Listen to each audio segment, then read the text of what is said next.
Selamat siang semuanya. Perkenalkan, nama saya Giovanni Mikael Suradikara dari Prodi Ilmu Administrasi Bisnis, kelas C, semester 1, Fakultas Ilmu Sosial dan Ilmu Politik, Universitas Nusa Cendana Kupang.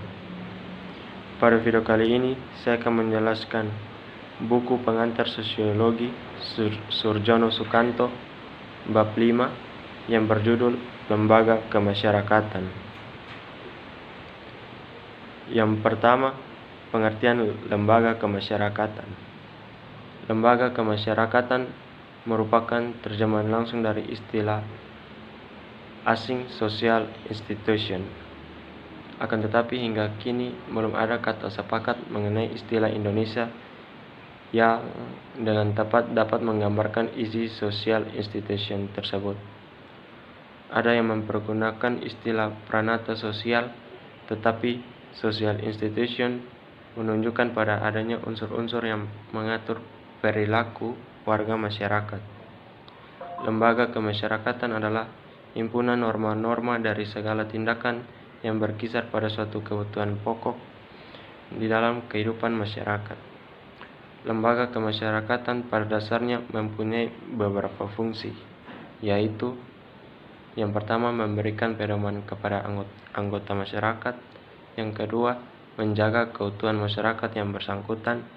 Yang ketiga, memberikan pegangan kepada masyarakat untuk mengadakan sistem pengendalian sosial. Yang berikut kedua, proses pertumbuhan lembaga kemasyarakatan. Yang pertama, norma-norma masyarakat. Ada 4 pengertian norma, di mana dasar itu sama, yaitu memberikan pedoman bagi seseorang untuk bertingkah laku dalam masyarakat. Yang pertama, cara menunjuk pada suatu bentuk perubahan. Kedua, kebiasaan adalah perbuatan yang diulang-ulang dalam bentuk sama. Ketiga, tata kelakuan merupakan kebiasaan yang dianggap sebagai cara berperilaku dan diterima norma-norma pengatur. Keempat, adat istiadat adalah tata kelakuan yang kekal serta kuat integrasinya dengan pola-pola perilaku masyarakat. Ada sanksi penderitaan bila dilanggar. Yang kelima, sistem pengendalian sosial. Bertujuan untuk mencapai keserasian antara stabilitas dengan perubahan-perubahan dalam masyarakat, atau suatu sistem pengendalian sosial bertujuan untuk mencapai keadaan damai melalui keserasian antara kepastian dengan keadilan atau kesebandingan. Alat-alat pengendalian sosial dapat digolongkan ke dalam paling sedikit 5 golongan, yaitu yang pertama, mempertebal anggota keyakinan masyarakat akan kebaikan norma-norma kemasyarakatan.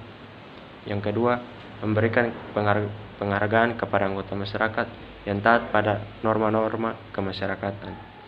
Ketiga, mengembangkan rasa malu dalam diri atau jiwa anggota masyarakat bila mereka menyimpang atau menyeleweng dari norma-norma kemasyarakatan dan nilai-nilai yang berlaku. Keempat, menimbulkan rasa takut. Kelima, menciptakan sistem hukum, yaitu sistem tata tertib dengan sanksi yang tegas bagi para pelanggar. Yang berikut ketiga, ciri-ciri umum lembaga kemasyarakatan.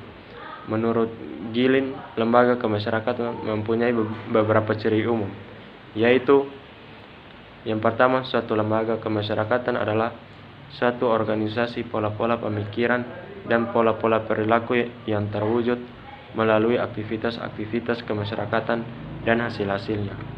Yang kedua, suatu tingkat kekekalan tertentu merupakan ciri semua lembaga kemasyarakatan. Yang ketiga, lembaga kemasyarakatan mempunyai satu atau beberapa tujuan tertentu. Keempat, lembaga kemasyarakatan mempunyai alat-alat perlengkapan yang dipergunakan untuk mencapai tujuan lembaga yang bersangkutan.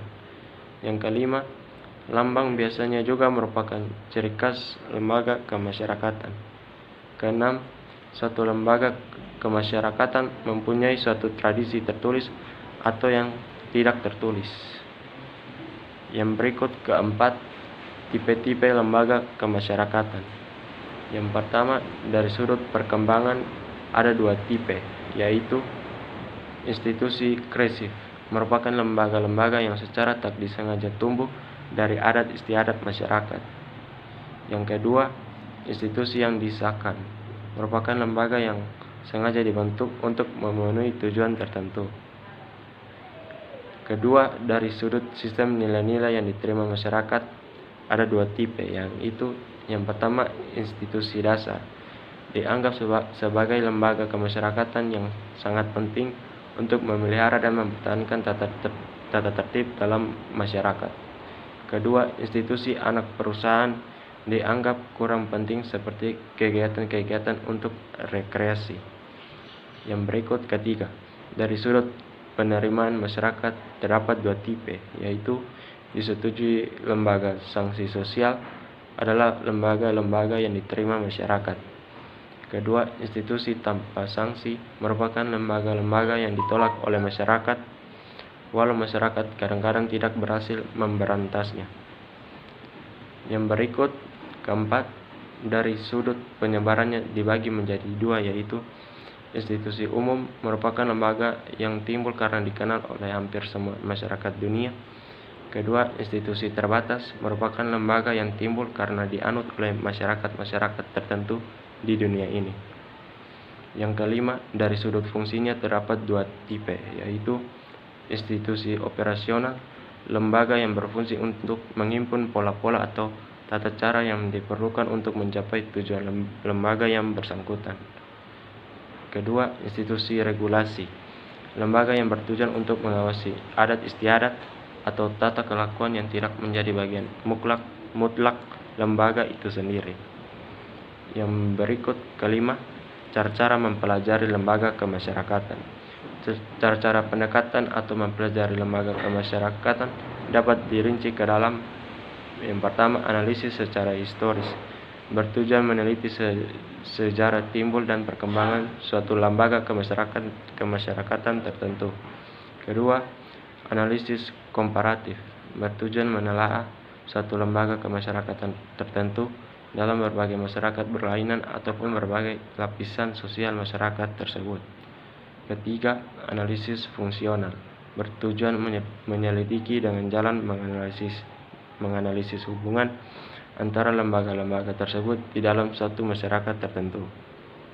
Yang berikut keenam, kesesuaian dan deviasi.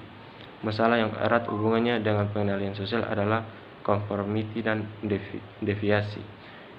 Kesesuaian yaitu penyesuaian diri pada norma-norma dan nilai-nilai dalam suatu masyarakat. Deviasi yaitu penyimpangan terhadap norma-norma dan nilai-nilai tersebut. Kesesuaian biasanya sangat kuat dalam masyarakat yang tradisional. Hal yang sama pada masyarakat di kota seringkali dianggap sebagai penghambat kemajuan dan perkembangan. Teori yang dikembangkan oleh Robert Merton, sosiologi, meninjau penyimpangan dari sudut struktur sosial dan budaya.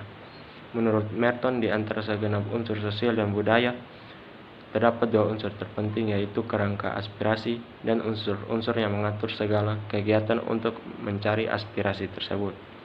Sekian dan terima kasih.